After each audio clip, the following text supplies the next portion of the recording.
This is Lifestyle CRNA, Josh Condato here. I've been a CRNA for about 8 years, and this video we're going to talk about your CRNA interview. Previous videos we've talked about how to get to your interview. This one's all about the interview.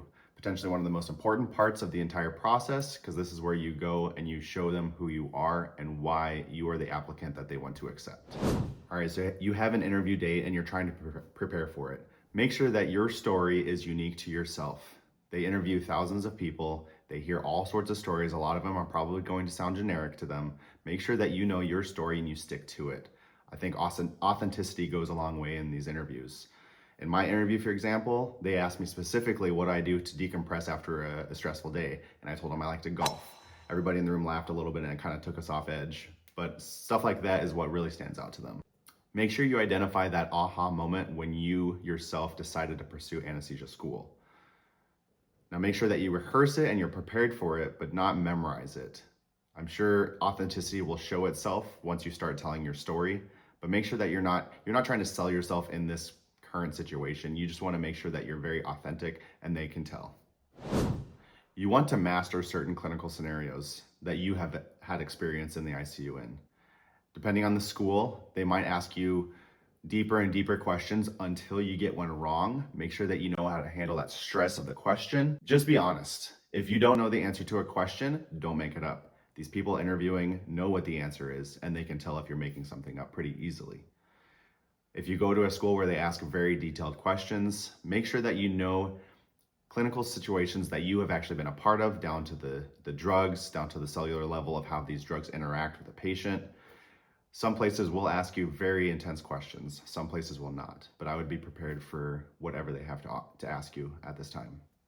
So a little side note is that if you think out loud, if they keep asking these questions until you don't know the answer, I would verbalize your thought process to help them understand that you know how to think about things, or you would know where to go to get the answer. Most people realize that you're not going to know everything in these interviews. That's what anesthesia school is for, is to teach you the answers to these. But they want to know how you think about things and if you can handle the critical thinking aspects of what you might come into contact with in the future. Part of your interview is going to be behavioral questions. So these questions are geared more towards you personally. They want to see how you can handle stress and questions that don't necessarily have a right or wrong answer. It's more about revealing who you are under pressure. So for these questions, you want to maintain honesty, confidence, but you want to avoid arrogance. Avoid cliches. They've heard all the cliches and they can tell immediately if you're just trying to get past the question quickly. Avoid blaming anyone. Make sure that you focus on the resolution and the communication of the question. This part of the interview, make sure that you focus on the growth over perfection. There's a lot that you have to learn in anesthesia school. They don't expect you to know all of it yet. All right, here's a few key tips that you can use when you're practicing for your interview. So you can practice with any of your coworkers. There's a lot of people on social media that actually do mock interviews to help you prepare.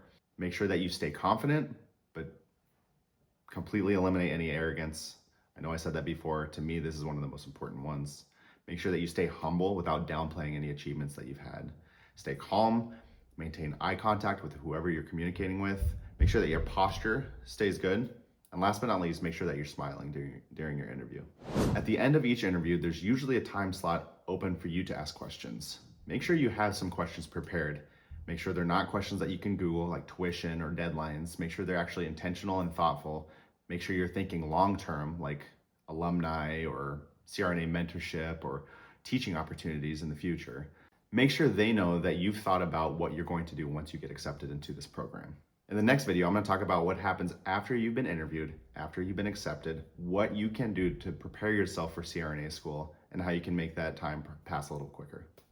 Make sure you like, subscribe, and comment any questions that you have. I'll respond to everybody that has any questions for me. Reach out on socials, like, follow, subscribe. See you in the next one.